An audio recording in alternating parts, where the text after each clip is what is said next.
Assalamualaikum warahmatullahi wabarakatuh.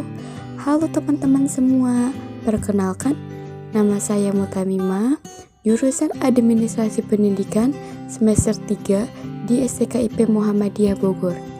Saya akan memaparkan materi tentang keselamatan dan kesehatan kerja.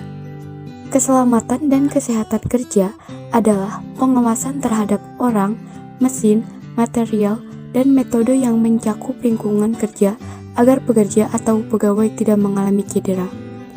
Menurut Undang-Undang Nomor 14 Tahun 1969 Pasal 2 tercantum, tiap tenaga kerja berhak mendapatkan perlindungan atau keselamatan, kesehatan, kesusilaan, pemeliharaan moral, kerja, serta perlakuan yang sesuai dengan martabat manusia dan moral agama.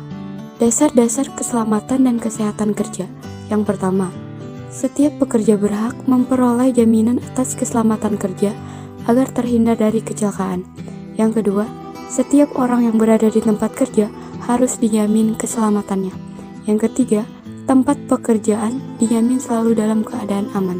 Kecelakaan kerja adalah kejadian yang tak terduga dan tidak diharapkan terjadi dalam pelaksanaan pekerjaan. Yang termasuk dalam kecelakaan kerja adalah yang pertama, kecelakaan akibat langsung dari pekerjaan. Yang kedua, kecelakaan pada perjalanan dari rumah ke tempat kerja. Yang ketiga, penyakit akibat kerja. Mengapa keselamatan dan kesehatan kerja? Keselamatan dan kesehatan kerja merupakan hal yang menjadi prioritas manajer dan perusahaan karena angka kejadiannya cukup besar, sehingga memastikan diimplementasikannya semua aturan keselamatan dan kesehatan kerja adalah alasan yang tepat untuk menjaga kelangsungan bisnis. Lingkungan kerja yang baik yang bisa menjaga kesehatan karyawan dan akan meningkatkan kesejahteraan kepuasan karyawan sehingga produktivitas dan loyalitas mereka bisa meningkat. Aturan keselamatan dan kesehatan kerja. Di Indonesia, aturan keselamatan dan kesehatan kerja diatur oleh Peraturan Pemerintah Republik Indonesia Nomor 50 Tahun 2012 tentang Sistem Manajemen Keselamatan dan Kesehatan Kerja, di mana sistem tersebut harus diterapkan pada perusahaan yang memperkerjakan lebih dari 100 orang karyawan atau mempunyai tingkat potensi bahaya yang tinggi.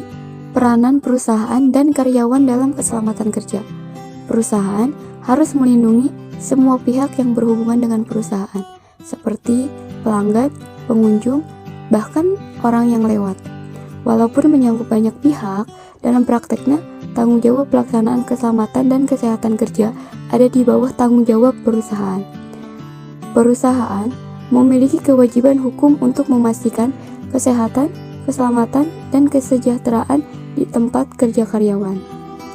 Karyawan harus bisa melihat secara langsung bagaimana perusahaan dan manajer memandang bahwa keselamatan dan kesehatan kerja adalah hal yang sangat serius. Semua perusahaan, apapun bidang usahanya, berkewajiban untuk Financial Service Union. Di antaranya, yang pertama, merancang, menyediakan, dan memelihara tempat kerja yang aman. Yang kedua, mengidentifikasi potensi bahaya. Yang ketiga, menerapkan langkah-langkah untuk mengurangi risiko bullying dan harassment.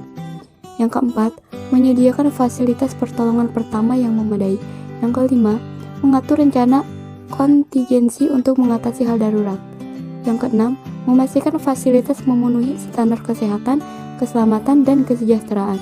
Yang ketujuh, menyediakan pakaian pelindung jika diperlukan dan tanda peringatan yang memadai.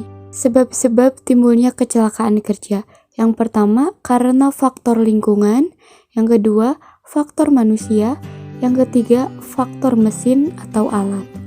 Prinsip pencegahan kecelakaan kerja. Yang pertama, pencegahan kecelakaan merupakan bagian yang penting dalam kegiatan pengawasan.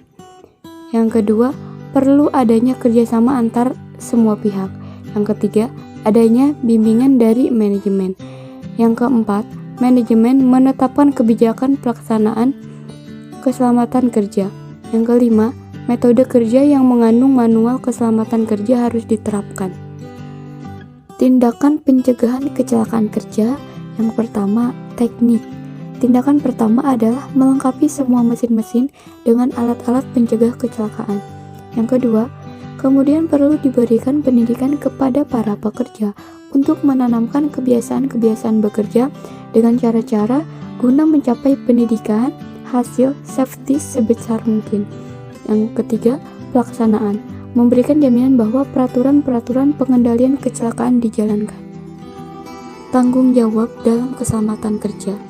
Pihak manajemen bertanggung jawab dalam hal memberikan bimbingan untuk pencegahan kecelakaan, meyakinkan bawahan tentang pentingnya keselamatan kerja, memajukan minat yang tetap dalam kondisi kerja yang aman. Supervisor bertanggung jawab dalam hal memperhatikan kondisi kerja yang aman, mempunyai inisiatif tentang langkah perbaikan keselamatan kerja, meyakinkan pekerja mengikuti cara kerja yang aman sesuai dengan aturan keselamatan kerja.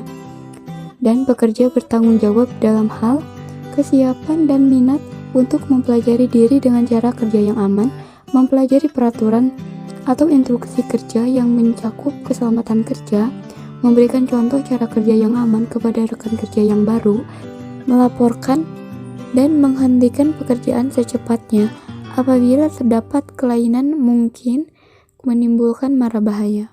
Sekian pemaparan materinya. Terima kasih. Wassalamualaikum warahmatullahi wabarakatuh.